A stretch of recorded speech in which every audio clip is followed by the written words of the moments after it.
Hi, I'm your host, Phil Hoffman. Welcome to Pause. On tonight's episode, we'll be talking all about performing arts. That's coming up right now here on Pause.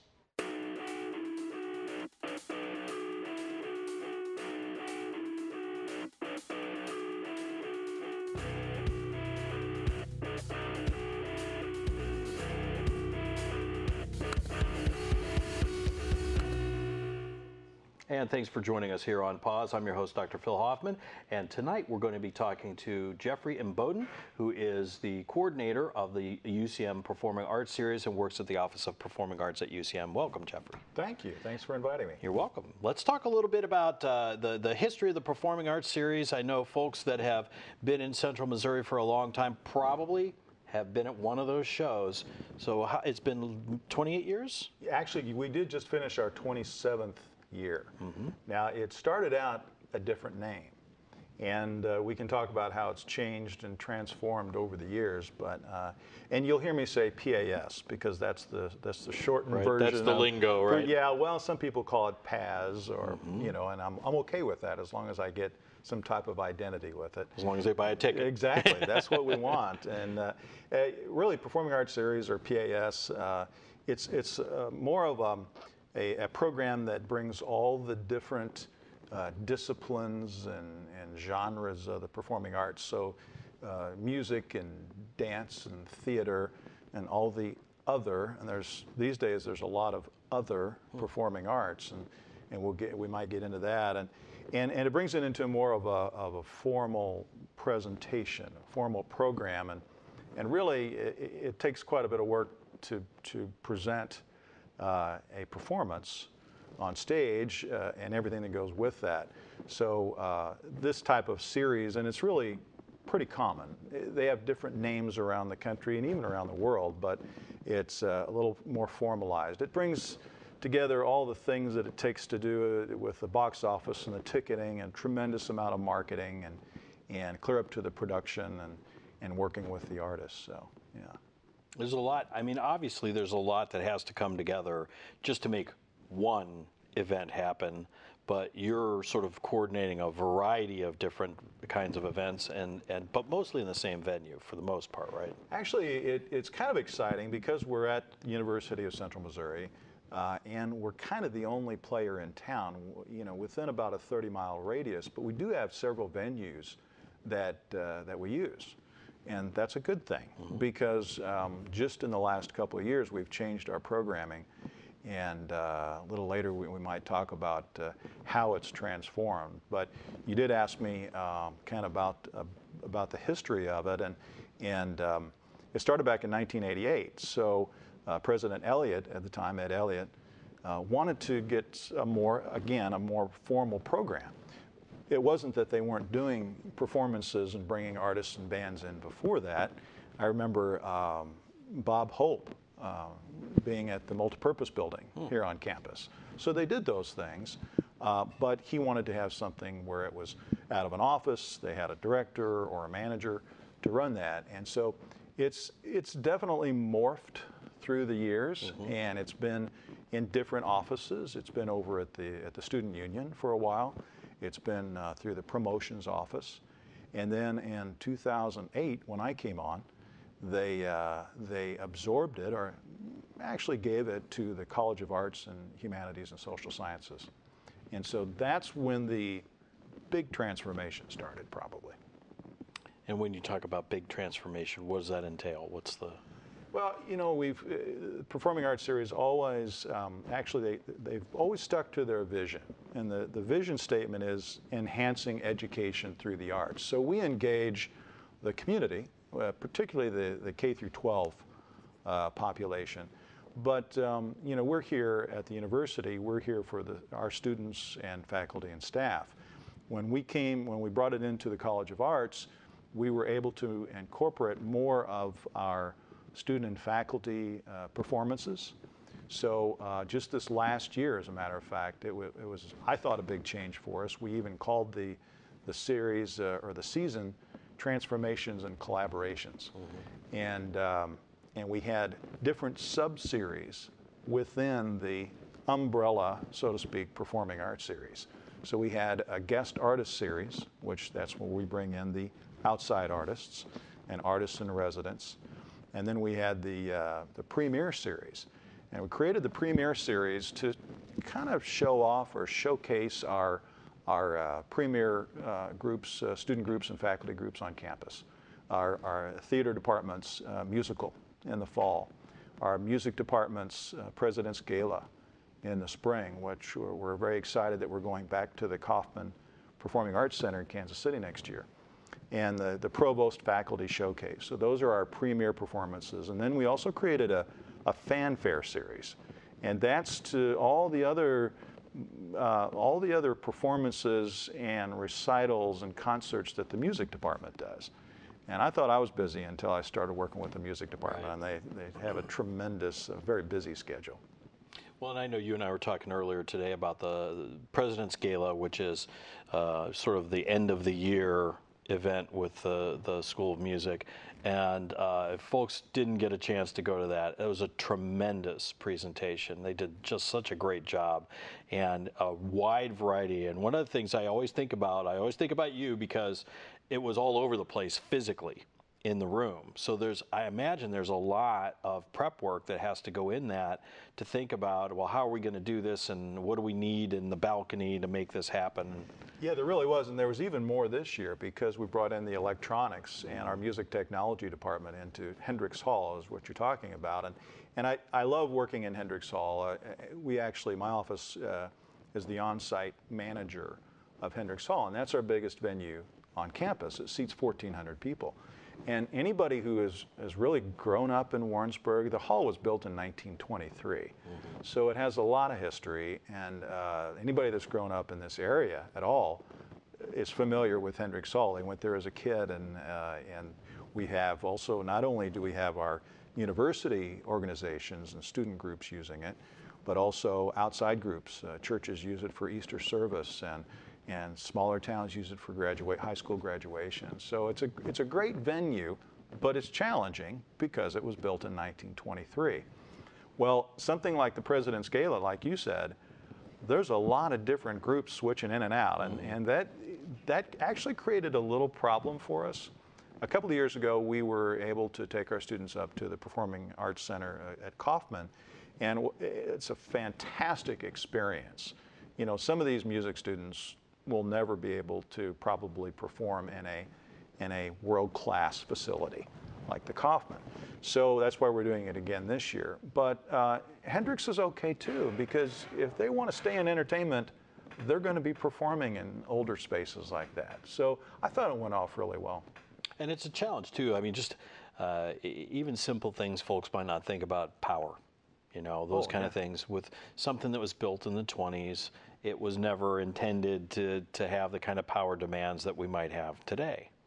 Absolutely, and not only did we bring electronics into this performance and computers and laptops, we also had the media network come in and live stream it. So we had that added video, the video cameras and all the electronics that go with it. So it is a challenge, but what a great opportunity for the students. Yeah, no question. Yeah. So as part of the Performing Arts series, there are a lot of student groups, but there are a lot of other groups that are included in that, other performers, basically guest performers, things.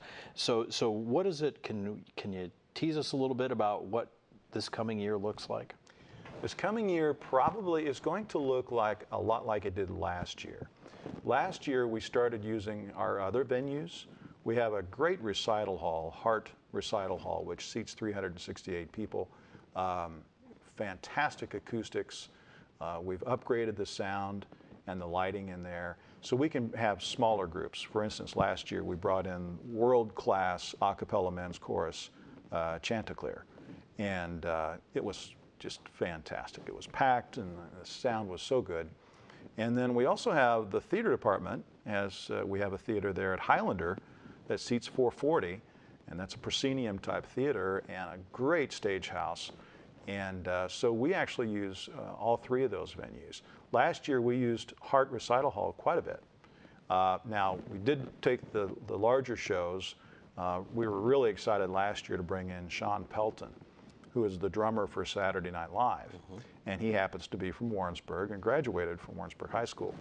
And he did a workshop for us, and then we took him into Hendrix Hall, where he performed with our own jazz ensemble, the UCM Jazz Ensemble. It was a special night, and I think we were live streaming that as well, and recorded that. But we brought in some smaller groups last year. We did a collaborative project last year that I was really excited about, and we're going to do that again, where we brought some members of the Kansas City Symphony down for an evening and play with some of our faculty members in the music department, and then also do a workshop with our students. And we also have the music department has a community music program for K through 12. And we brought some of those students in to meet these members of the Kansas City Symphony. And we're going to do that again. And really excited this fall, bringing in an Emmy-winning choreographer from New York City. That he's a young guy, he's a dancer, choreographer, tap dancer. Tapping is his specialty, and I love tap dancing. I brought one in a few years ago, and I said, I got to do this again, and really excited about that. And what we're trying to do, we did this last year, and I think everyone we're doing this coming season is we're having the artists in a residency type program. So they're usually going to be here 2 to 3 days. Some of them may be recording. You know, we have a great recording studio now, music technology. Obviously, some workshops and master classes. This last year, I had a group out of New York City called the Mayhem Poets. It was 3 young guys, and their mission was to bring poetry to the masses. And they do it with theatrical style, comedy, improv, hip-hop, rap. And I was able not only to have them here on campus, but I took them out to the Warrensburg High School, and they did a show for the high school kids. And that's probably an opportunity, and I feel like that's kind of our mission too, is being a major university in a small rural area, that's our mission, to make sure that those kids are exposed to those experiences. So we're going to be doing a lot more of that this next year.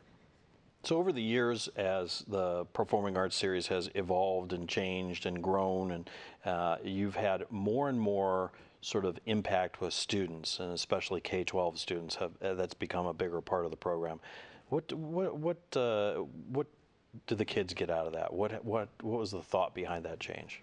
Well, we've kind of been doing it all along, but one of the things that is in the past few years, as everybody has experienced, is some budget cuts and cutting back on financing. So we had to be creative, and we go out and look for grants. And I'm really proud of the fact that since I've been here, we've had grants every year for the series. And of course, part of that, any grant, they want to see what your outreach activities are to the community. And we're considered, not only Warrensburg, but Johnson County is considered an underserved population, mostly because it's rural, which means that a lot of those, that community and those K through 12 kids don't have the opportunity, might not have the opportunity to experience some of these, let's say, world-class performances. And so what we try to do, a couple of different things. We not only bring the kids in, and Hendrix Hall is great because I said, you can put 1,000 7-year-olds in there and just have a ball with it. We partnered with KMOS a couple of years ago and brought in Clifford the Big Red Dog, and they just loved that. And then I brought in some marionettes a few years ago, and I was able to take them, which is a lot easier to take that show, out to the schools. And that makes it a lot better for the schools, because at the time the schools were having funding problems. They couldn't even afford the buses to come to campus. They're right in town. And that's not their fault, that's just the way it is. So we were able to take the artists to the kids. And then the kids are able to interact. You know, I took a mime one time to first graders, and able to interact with those artists. And the other thing, of course, too, is we involve UCM students in every production and every aspect of the series. So they're getting, it's that enhanced, engaged learning that university, and we embrace that with university, and we use students in all of our productions. One of the things folks may not know is great audio recording programs. So I know that you bring students from that and help with live support and recording and things Absolutely, like that. yeah. And we of course have a crew of students here today with the program. So when a student gets a chance to come and see a performance like this, and maybe it's something that ordinarily they would not go to in their regular day-to-day life, what does that do for them? How does that change their view on the arts, change their view of the world, being from a rural area and then being able to go see a performance like this? Now, are you talking about college students or the? Yeah, I'm still talking about the young students. The younger, yeah, the younger right. students. It really does, and we always get big thank yous from the teachers and the administration and the parents, and that's the best part. We take a lot of photos, like you all do, videos, and we post those. We try to post those and show that we're engaging those kids and giving them that cultural experience, and also being exposed to, you'll hear me use the creative human spirit, which is limitless as far as I'm concerned, and that's something, again, they may never be exposed to again. And what about the college students? Just to follow up with the next question, the college students, when they get an opportunity to maybe either work in a workshop with one of these artists that comes in, or even play sometimes with somebody, what does that do for them? Well, obviously, we're with the College of Arts. We use a lot of the arts students. Sure. A lot of the theater students, I like using theater students because they're used to being on stage. They're used to being backstage. They understand the lighting. As you mentioned, I use a lot of our music tech students, music technology, for the sound.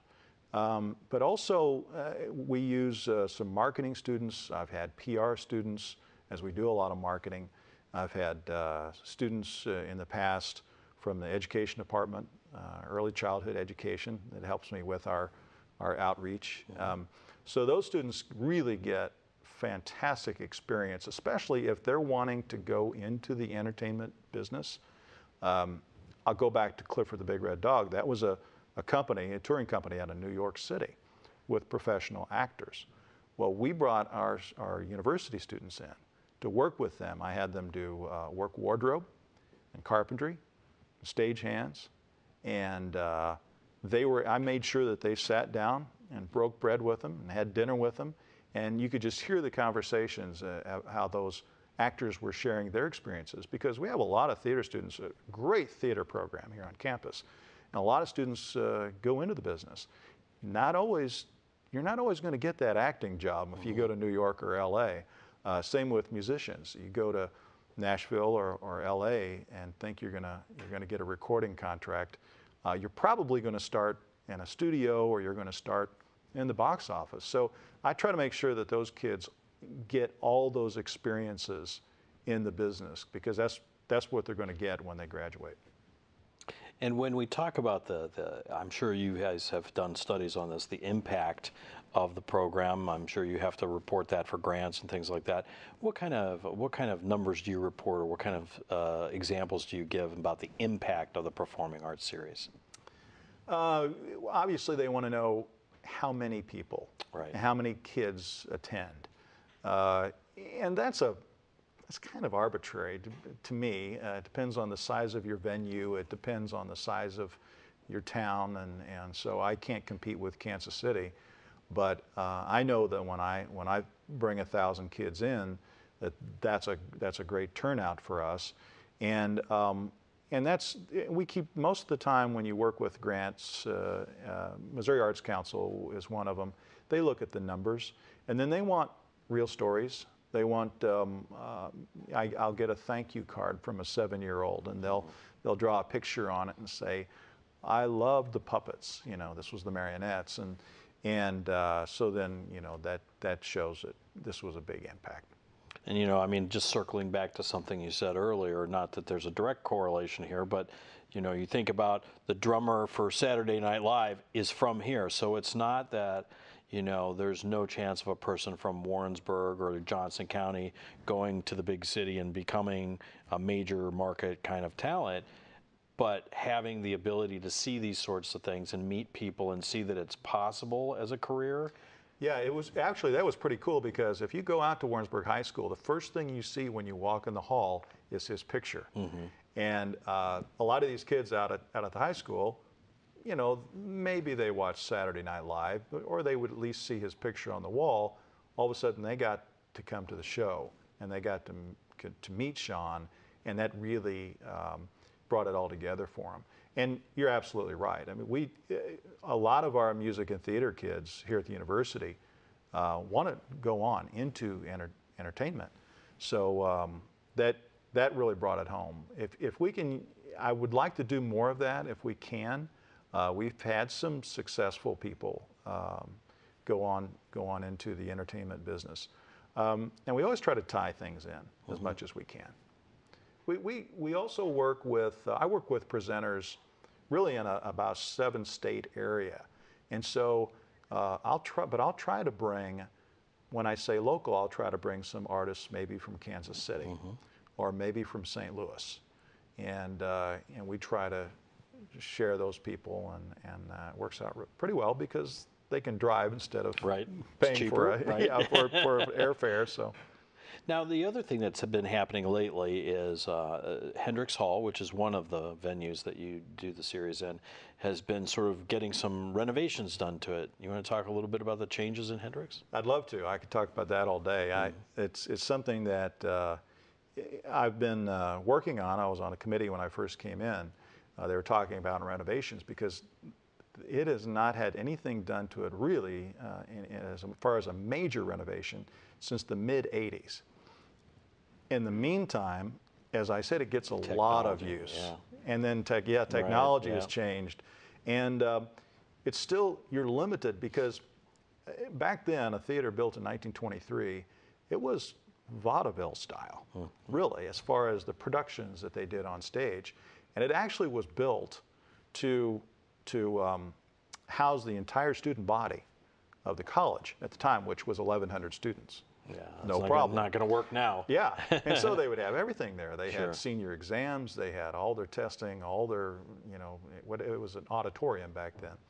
And so, but over the years, because of the size of it, it's been used for absolutely everything. The problem is, like I said, it hasn't been renovated since the mid-'80s. So we've had, just recently, in the past few years, we've had some things as far as failure. Just overuse. You know, you have curtains that get to a certain age and you've got to replace those. Well, our current administration realized that, and I really appreciate President Ambrose and his vision of, and I've had conversations with him and his administration about the renovation of the hall, and we're starting that. Now, we put together something called the Arts Gateway, a plan that included Hendrix Hall, because, you know, we realized this is a venue that needs to stay. It needs to be viable, and it needs to be absolutely brought up to code and other things like that. So we're really excited about that. Of course, it's always the funding. That's the issue. It's always the funding. Now, I have a great leader in the Dean of the College of Arts, Dr. Gershom Nelson, and he's been instrumental in helping find some funding, because it did come to a point where we had to put new curtains in Hendrix Hall. Now we're working on, we've just finished a lighting project there. Now we're working on sound, so at least we're getting there. And people, like I said, people remember going there when they were a little kid, and then they come back 30 years later, and they have a lot of interest in that. There's a lot of history there. Well, we're almost out of time here, Jeff. Folks want to find out, is there someplace they can go online to look at the schedule for the upcoming year? They can. Now, we haven't announced it yet because we're a little behind. We might be changing ticketing systems. I mentioned that to you. So if we do that, I'm waiting. But we'll be announcing in the next few weeks and start selling tickets in August. So we have a website, ucmpas.com. I also have a Facebook. You can look up Performing Arts Series on Facebook, and we'll make that big announcement. And rest assured, when I make the announcement, it's going to be everywhere. Absolutely, and including here on KMOS. That's right. Well, Jeff, thank you for joining us today. We appreciate your time, and we're looking forward to whatever the new season holds. I guess we'll find out in a little while, right? Absolutely. Thank you. Thank you. Well, that's it for Pause here this week. I appreciate once again Jeffrey Imboden, who is here with the University of Central Missouri's Performing Arts Series and also working out of the Office of Performing Arts, telling us a little bit about the upcoming season. So we got a little bit of information, but there's definitely more to come. You can always find that on our website, kmos.org. If you have questions and you'd like to get those things answered, you can always call us here at KMOS and we'll direct you to the right folks. Thank you for joining us here on Pause.